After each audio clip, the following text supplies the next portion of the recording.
if they do pull off this so-called soft landing, wouldn't that defeat a lot of the narratives that, to play devil's advocate, of course, wouldn't that defeat a lot of the narratives that the Bitcoiners are saying about the evils of central banking? Like, it looks like they might have pulled it off, so to speak. Well, what do you say about central banking, right? I mean, so first of all, the system we're in, right? We have an asset called the US dollar, which is fiat, which is based on nothing, which is by design this whole expansionary credit-based monetary system, this Keynesian economic experiment.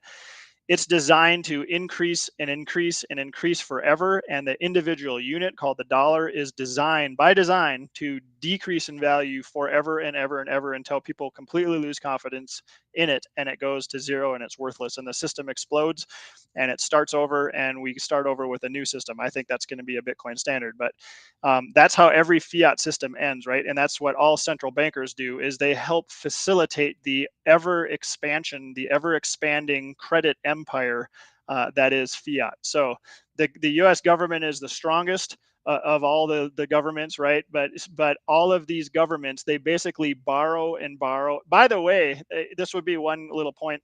We make it sound like the central bankers are the great evil group of this. I think the biggest problem, actually, and what people don't talk about enough, is governments themselves. They have a borrowing problem. They never stop borrowing. And that's what continues to inflate. It's this credit expansion. And it's basically creating dollars, creating credit out of thin air that's chasing after a limited amount of resources.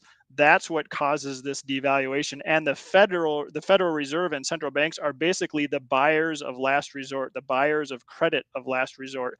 So at some point you get to the Japanification, right, where they have these bonds, the government continues to borrow money, they continue to issue bonds.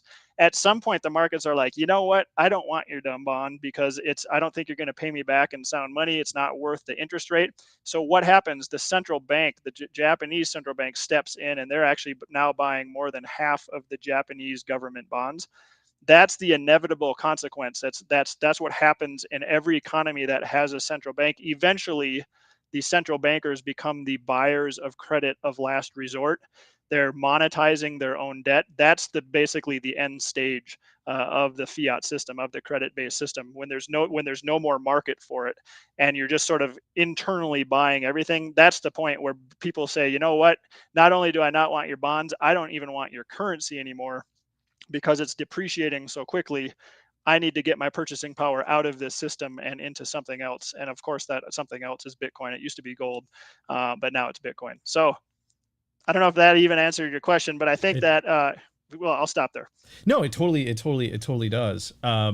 Where, as in, yes, they might have pulled it off in the short term, right? But the judge is still out on that. We don't know, right? We don't know. But let's say hypothetically they pulled it off. That doesn't mean that long term it's a viable system because of how it's architected. Would that be correct to say? Absolutely. We all know how it ends. We all know how the story ends. It ends in hyperinflation. Currency goes to zero. The system implodes, and then you start over. Usually there's a huge coup, there's a big government transition, there's a world war, there's something, and then you start out on a new system. This time we have Bitcoin, we have this parallel monetary and financial system, so we can all flock to that for our safety valve. But we all know how the fiat story ends. So maybe they won this round, right? But they're definitely, absolutely, for sure, 100% going to lose the war.